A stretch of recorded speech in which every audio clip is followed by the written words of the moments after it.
Welcome to the Open Heart series.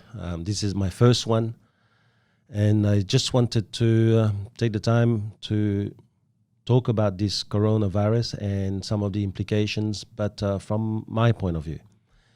Not so long ago, I was more interested in interviewing people and seeing the best or exploring the best in mankind. I was thirsty for the extraordinary feats that were being achieved by ordinary people. But then today, it's Friday, the 3rd of April, and the coronavirus pandemic has passed the million mark. So I just want to take the time to look at things differently. Maybe with hindsight, there's always a bit more wisdom to us, but definitely we are all witnessing a turning point in history, and it's something that we're going to have to really not enjoy, but live so that we can remember this moment. I think that mankind is at the door of a brand new way of life, that we can't escape that fact. We either become now the driver of that new way, or we'll sit here and become a spectator, in which case we will be most likely be left behind, because this is not a Formula One race. This is not a ring race. The cars don't come back in front of the spectators for 60 laps. This car here, this brand new way of life, is going to just forge ahead, and you only being a spectator and seeing that car once. I don't think that anyone will be able to say that this hasn't affected them. I don't think that there is one single life out there that is not being affected. I believe that every plans will have to change, and those who adapt their plans and do things fast is going to look at things differently. So this new series is really about me having a monologue. I'm going to talk about a subject every single time, and I want to just share my thoughts. I'm not going to try to rehash information. I mean, at least I'm going to try. I'm not going to rehash information and talk about things that the media is doing an awful job about. But that's, at least there's one thing that they're doing, is that there is information that they provide, and I do thank them for that. I'm not going to talk about the new legislations or what the government is bringing out in order to bring some relief to our country. There's a lot of very well-informed people who can really draw the best of these rules and share it with us. I'm really going to just talk about how I feel. So therefore, I'll try my best not to judge nor blame the government, the media, or others. I'm just going to share the thoughts that I have on the moment. So sometimes there may be a bit of quiet time. There will be a long, I guess, silence. That's probably because I'm thinking.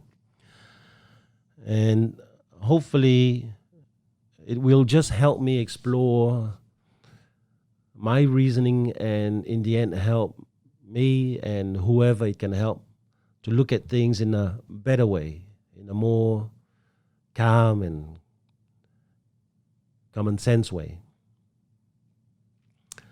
You see, I've been studying human behavior for over 30 years. At first, I was probably trying to study myself. I was trying to understand my own behavior first. I mean, I've always wanted to improve my own self.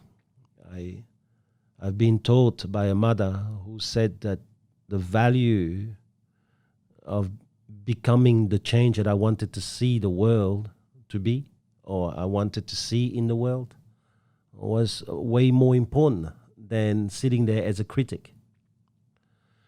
And so the journey into the self-exploration, but also the exploration of others has really helped me so much more about the understanding of human nature. You see, understanding myself brought so much understanding about some of the aspect. I'm not saying all of the aspect. I mean, that would be so wrong to understand myself and then use that understanding to set now a rule of a law for human behavior. It is just one person among the billions that are on the planet. But still, I don't believe that while we are maybe all unique in a lot of ways, that I believe that the behavior can be really classified in a few groups. And that's the exploration of others has helped me have a look.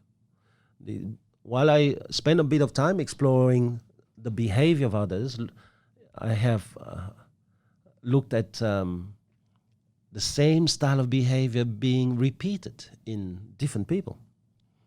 You see, when you have done so much training of salespeople and also have to spend your entire lifetime trying to pick up people and help them make money, therefore relieve some of the anxiety they have in their life of not having enough, it makes it easier to make predictions about people's behavior.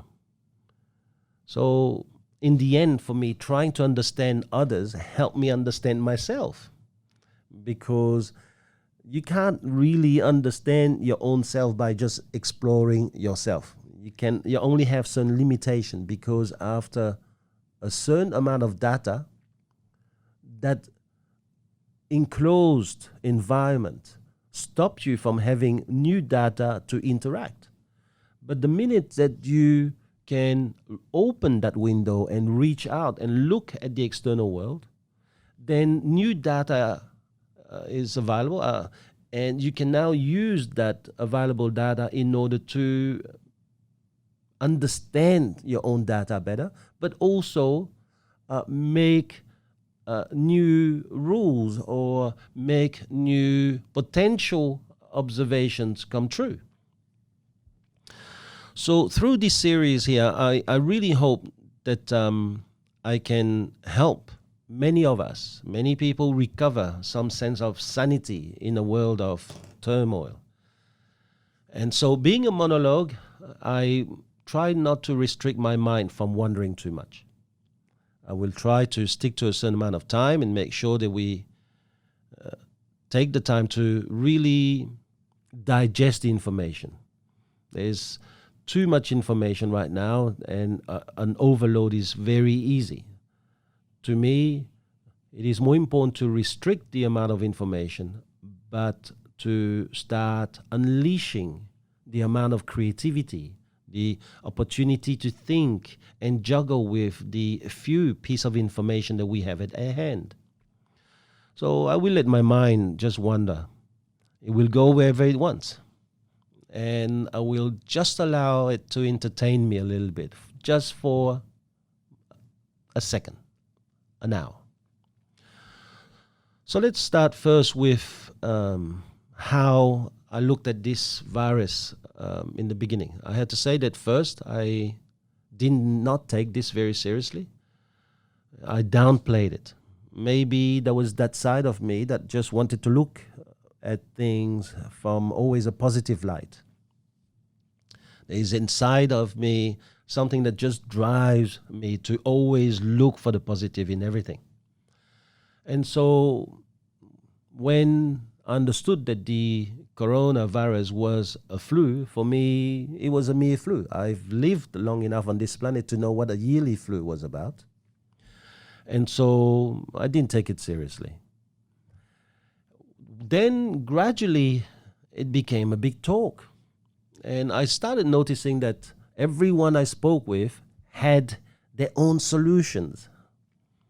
Me included, I mean myself included. And we were full of solutions. And at first I even try to steer my own business into positive territories. I mean, after all, I'm a leader of 26 franchises who are looking for certainty amidst uncertainty. And it's not easy to achieve that because everyone has got their own agenda, everyone's got their own religious beliefs and their personal circumstance. And so you have to deal with all of these things in a different manner.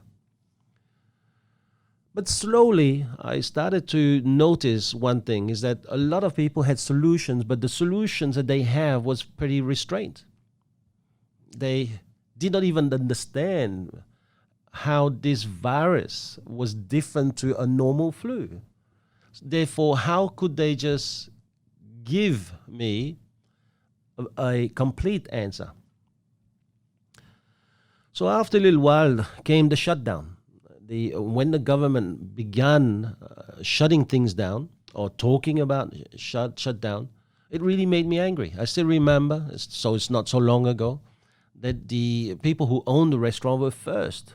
The people who had gyms were first. The people whose livelihood was probably about making money almost on a week-to-week basis were first. So I understood straight away that this economy was going to be affected and that all businesses, small businesses, were going to be put on the line, and at some stage those businesses would be pushed into the abyss. I was angry. I mean, I thought to myself, how could they crush people's life for simple flu? Do you know how many people have got dreams that have now been disintegrated because the government stood up and made a decision without even consulting the public? How could this be a democracy? How could they come and destroy my hard work of so many years? And then I look at the flu and try to look for reason to be right. I was just thinking, I mean, every year there are thousands of people who are dying from the flu. And how could this year be different? And I was really angry because I could also see that these politicians' income, their pocket was not going to be hurt. They are paid by taxpayers' money. And I could see they were not even talking about themselves cutting their own income by 20% before asking someone who came from Italy, worked bloody hard, opened a restaurant to shut it down. And that's probably the first time that I saw a general sense of panic, anger, anxiety, and depression. I could see people going home and feeling like all their dreams been shattered, that they have been abandoned. I've seen people who actually said to me that it was unfair that they had to be chosen to close first, that they were chosen to close first and not another industry. They didn't say mine, but I understood. Then I saw the stupidity now in people too. I saw people racing to buy gloves, masks, and toilet papers. People even fighting for toilet papers. In some ways, this is when you see probably the worst of mankind, when toilet paper became the subject of dinner parties.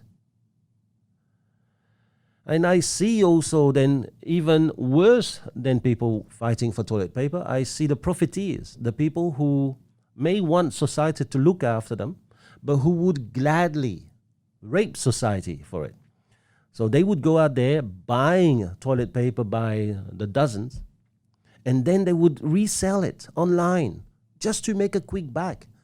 Those are the vultures of society. And it took a little while before they dealt with them. But I could see how human nature could go into very different directions. But the problem was that I didn't know too much. I I have a sister who works in the hospitals in Belgium, and I have a brother who is running a few policemen in terms of teams. And the more I was talking to them, the more I could see that these guys didn't have the time to really complain. They were busy enough trying to help people, either staying isolated at home or recover from their intensive care beds. And that's when I started to feel a little bit different. I felt very much like an ignorant, like someone who was talking without too much data. I realized that I wasn't privy to too much data, to real data, that maybe the government, whom I have to say has done a bloody good job, but maybe not at keeping people less confused. However, they've done a bloody good job. You can see that our Prime Minister, Scott Morrison, is pretty tired. He has got probably way more information at hand than I do have. So in looking at all these figures and how it gotten to 1 million, and today as we speak, just in France, they have jumped to 1,355 deaths in one day. That's in a single day. And so I was really now privy to seeing that curve that they talk about, that exponential curve just hitting the roof. And I had to really look at what was the issue. And the issue, I think, for me, is the issue of hospital beds. So when I asked my sisters about what's the issue that's happening in France, I mean, and why is it in Australia we behaving like this when in the last 24 hours all we have is 5 deaths? I mean, I understand every life is precious, but we're talking about now 5 deaths in the last 24 hours versus 1,355 in another country. And she said the issue is mainly about the lack of beds. If you look at, for example, she said in America or Germany, like Germany's got very small number of deaths, even though they've got a high number of people affected. That's mainly because Germany has got 29.2 beds per 100,000 inhabitants. And America is probably up there too, even though America has got a bigger population. Therefore, their number is not really going to help them. But still, they have 34.7 beds available per 100,000 inhabitants. Italy, for example, that's being hit the most so far, has only got 12.5 beds for every 100,000 people. And France only has 11.6. So I was curious. So I'm starting to look around, trying to understand where are we in Australia. And that's when I really discovered that in 2020, so this year, there's been a study that found out that Australia only has 9.4 ICU beds per 100,000 inhabitants. Now, that's when the coin dropped. That's when I realized why our government has really pushed us into doing this way before we have even understood it. Is that if we are going to really rate ourselves versus other countries, we are far below Germany. We are actually 1/3 of their capacity. Right? So if we are going to really even look at our ability versus someone like Germany, we can look at those numbers. And as I said, the numbers out there, you can go and look. But we're only 1/3 of what they have in terms of available beds. So if it is the case, then where are we going to be if this number starts to curve up? Because with our 9.4 we are behind Italy, France, South Korea, and Spain. And so it hit me that what the government was really trying to do was to make sure we keep this down so that we never have to have our health system being so overloaded that we are going to create an overflow. For example, I know that there are surgeries right now that have been pushed back or canceled. So if more people were being infected by the virus, this would now be creating an overflow in other departments.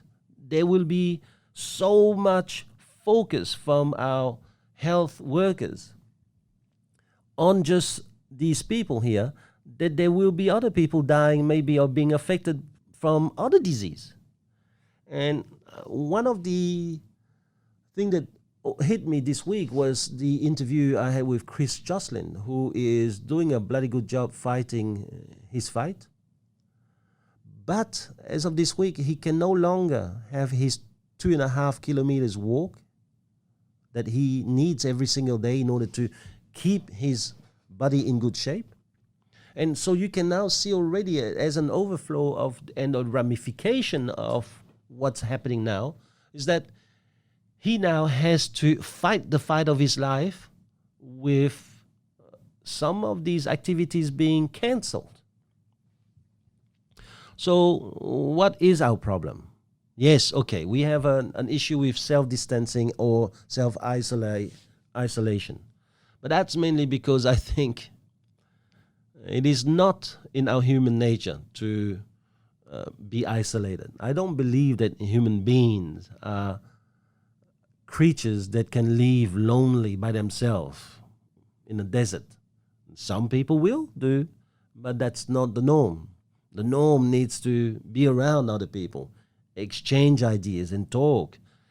And yes, it's going to be pretty hard for many of us to even consider the idea of a lockdown where, like in Italy, Spain, or other countries, we may have to be isolated for a certain period of time, 4 weeks, 3 months. So that is something that we can really have a look and explore. I understand too that, as a human being, we need to touch each other, and it feels weird, like for me to even do business with people and not being able to even have a handshake these days. And I feel already pretty weird having to do the elbow or the foot kind of shake, but that's changing the way we have been. I mean, that's changing my way of seeing business. I mean, after all, even touch, we know when it does create and it stimulates probably the release of a lot of good hormones and actually also reduce cortisol. We know these things. That's not the main concern, but so asking people to self-isolate when all of those things are driving them to get that is going to be very hard. But I also have to say that I see the benefits. So if that's going to happen, then so be it. We have to deal with this. I see also the benefit. I think that for the first time, my generation is going to be able to really spend time as a family. I look at the times of my fathers, the times of maybe the grandparents, where they can really have an entire family together for more than maybe a meal. And how in our society, when the kids reach a certain age, maybe 18, it is almost impossible to have them with us for more than a meal. And so this is a great opportunity for us to probably spend time together and to experience a bit of life together. I mean, this doesn't go without issues. I've already encountered issues with my own son trying to design maybe the way or shape the way it's going to happen now over the next few months. I have experienced already the way that communication is impacting each other inside our own home. I mean, after all, in my own house, I've got 4 or 5 adults, and it's pretty hard. I mean, it's already hard to just behave as a husband with my wife, and now if I'm going to be doing this 24/7, I can see already the ramification of 24/7 relationship. And it's I mean, one thing for sure is that, in the past when I would lie down and do nothing, she would say that I was lazy, but now I'm just acting as a responsible human being. If I don't move or do anything, I'm just obeying the law. So in that respect, it's going to be good. I will be allowed to have my TV remote control a bit more often.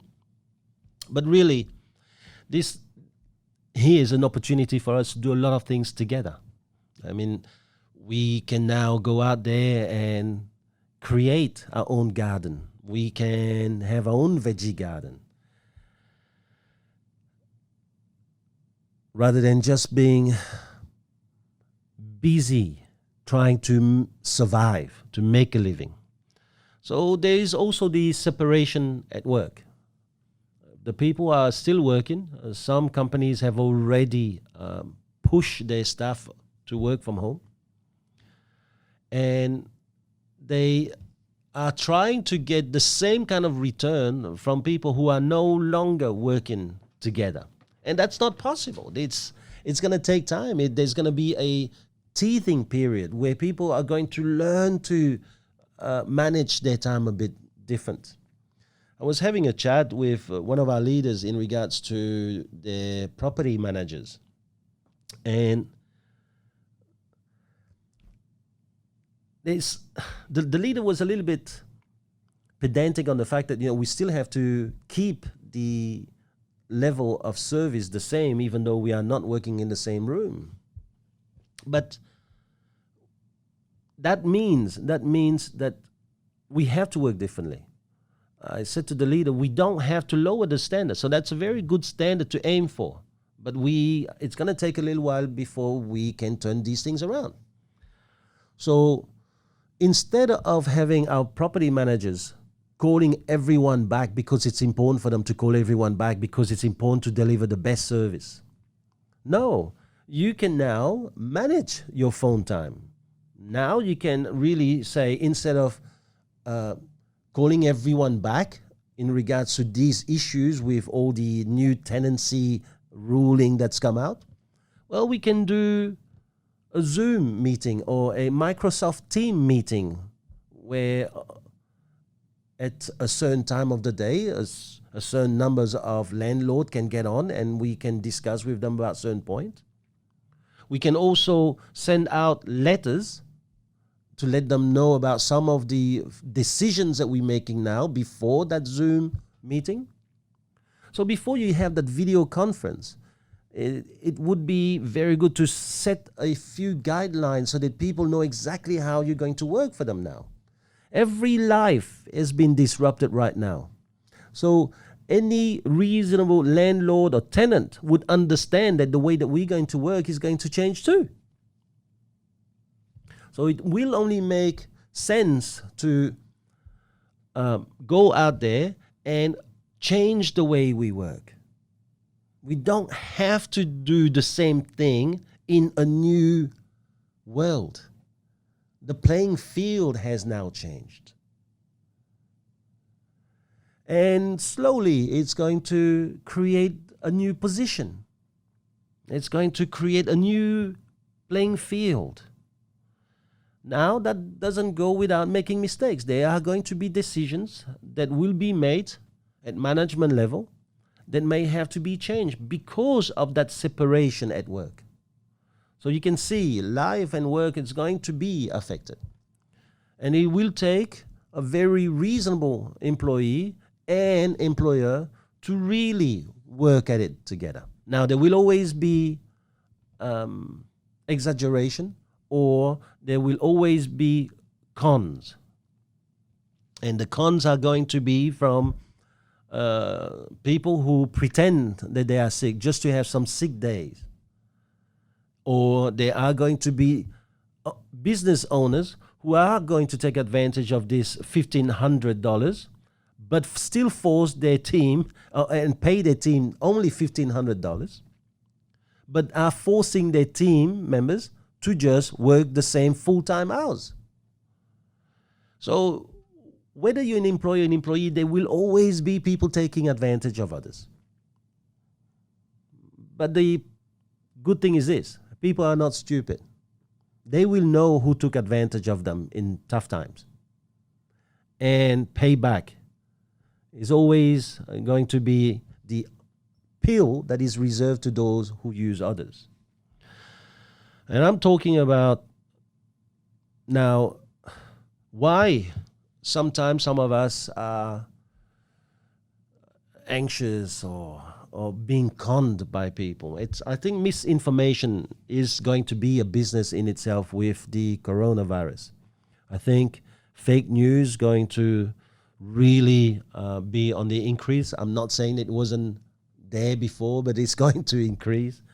There's going to be a lot of people trying to win ratings or the war on getting more likes by coming up with quick solutions for people to get healthy. And there's always going to be people who are so eager to latch onto some certainty that they will just fall prey to these kind of devices. The conspiracy is going to come up that, some countries actually developed this in their lab and threw it out in the world. I mean, there's always going to be things like this. But what does it do really for us?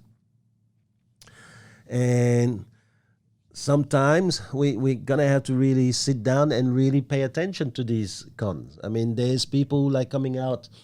Lately, I heard about a product. It's called the silver gel. Apparently, that if you get silver into your body, and that it's going to keep the virus away from you. I mean, if really it was true, wouldn't you think that the governments all over the world are going to at least have one honest government latching on that idea, proving it, and then curing its population? Or could it be that all countries, all government in the world are really conspiring to kill all of us? Come on. I think that in the midst of a pandemic like this, there is a huge flood of information, of abuse, and really the issue is for a lot of us is to believe. Who? What? Why? So yes, there's going to be a lot of distrust in the population, and that goes without saying. So I think we need to regain some sense of calm and really have a look at the bigger picture. Yes, my business is going to be affected. There's no doubt about it. Yes, there will be decisions that I will be forced to make that will affect some of my employees. Absolutely. But that is the duty of leadership, the duty of someone who sits there and look at reality the way it is. Not worse than it is, not better than it is. But then afterwards, he needs to sit down, or she needs to sit down and find a way to make it better. And I think that is going to be the drive that we have. So I hope that you have enjoyed this first Open Heart series. And I really would like to take the time and talk a little bit more about some of the inner fears I have or the anxiety I have going through this and share that with you in the near future. Until then, all the best. Keep well.